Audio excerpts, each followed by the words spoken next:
Welcome back to Ben's Book Club. Today, we are diving into the book The Obstacle is the Way, the ancient art of turning adversity to advantage. This book by Ryan Holiday has become an absolute favorite, among professional athletes, Silicon Valley entrepreneurs, and military leaders. It basically takes thousands of years of Stoic philosophy and transforms it into this highly practical, modern playbook for dealing with the absolute worst things life throws at us. The entire premise of this explainer really comes down to one incredibly powerful thought from the Roman Emperor Marcus Aurelius. What stands in the way becomes the way. It fundamentally flips how we view our problems. The core thesis here is that adversity isn't just a detour, right, or something you merely have to survive. The roadblock itself is literally the raw material for your success.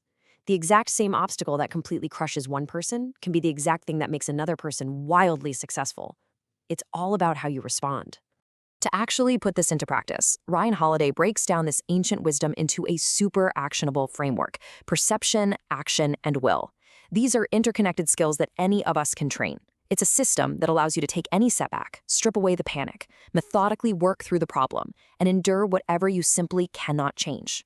Think about it. When a sudden, massive problem hits, our default reaction is almost always to panic. We get frustrated, we tell ourselves this huge, catastrophic story about what just happened and what it all means. But the Stoic approach demands that we strip away all of that emotional drama and force ourselves to see the objective reality. The event itself is entirely neutral. It's actually our judgment about the event that creates the suffering. A brilliant illustration of this is a young John D. Rockefeller. During the massive financial panic of 1857, everyone around him was just freezing in fear or fleeing the market completely. But Rockefeller? No way. He refused to panic. Instead, he forced himself to stay totally objective. He rigorously studied the market weaknesses while everyone else was blinded by emotion, and he used that exact crisis to lay the foundational groundwork for what would become Standard Oil. He literally saw an opportunity where everyone else only saw total disaster. Getting to that level of clarity requires radical emotional control.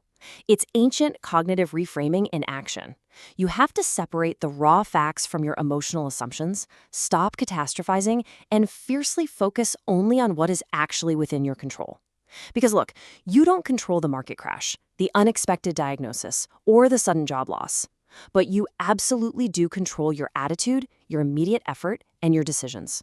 By shifting your narrative, you force your brain to search for the hidden opportunity buried inside the difficulty. Once you see the situation clearly, though, perception alone isn't enough. You have to follow it up with deliberate, creative, persistent effort. Amelia Earhart provides an incredible example of this. She wanted to pilot a transatlantic flight, but the organizers told her flat out she couldn't fly the plane. They wanted her to just sit there as a passive passenger, and they were going to pay her less than the men. It was a deeply demeaning offer. But guess what? She accepted it anyway. She knew that taking that deeply flawed opportunity was the only way to force her foot in the aviation door. She literally used the obstacle against itself.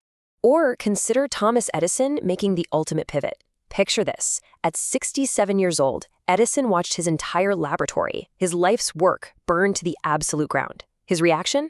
He didn't break down. He reportedly told his son to go get his mother because she would never see a fire like this again. Wild, right? By the very next morning, he immediately began rebuilding the business. He treated a devastating failure not as a defeat, but as raw data and a chance to rebuild even better. Attacking an obstacle methodically like that requires breaking it down into manageable chunks.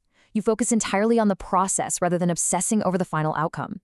If the front door is locked, you don't just stand there punching the door. You use that friction to look for a side window. You fail forward, treating every single setback as an experiment that refines your approach. Action creates momentum. But what happens when our best actions fail and we hit an immovable wall? A situation that truly cannot be fixed, or one requires building your inner citadel. It's a fortified mindset that remains steady regardless of external events. It is that internal power that cannot be affected by outside circumstances, giving you the grace to endure what you simply cannot change. A profound example of this is the boxer Rubin "Hurricane" Carter. He was wrongly imprisoned for nearly 2 decades. He was completely stripped of his freedom, his career, and his control over his physical environment. But he absolutely refused to let that unjust prison sentence define his inner reality. He wouldn't even wear the prison uniform. He used his time for relentless self-education and to fight his legal battles rather than sinking into despair. He couldn't change his physical location, for sure, but his inner citadel remained entirely unbroken.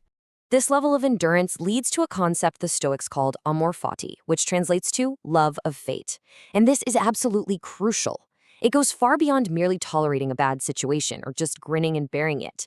It is about actively embracing whatever happens as the exact necessary material for your personal growth. It's welcoming the hardship as the specific training required for your development. Now, we do have to acknowledge a very critical tension here. You might be wondering if telling someone the obstacle is the way risks invalidating real, profound personal tragedy or systemic injustice.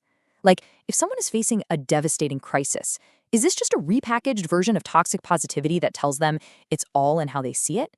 It's a highly valid question, and one the book's critics bring up pretty often. The distinction is deeply important.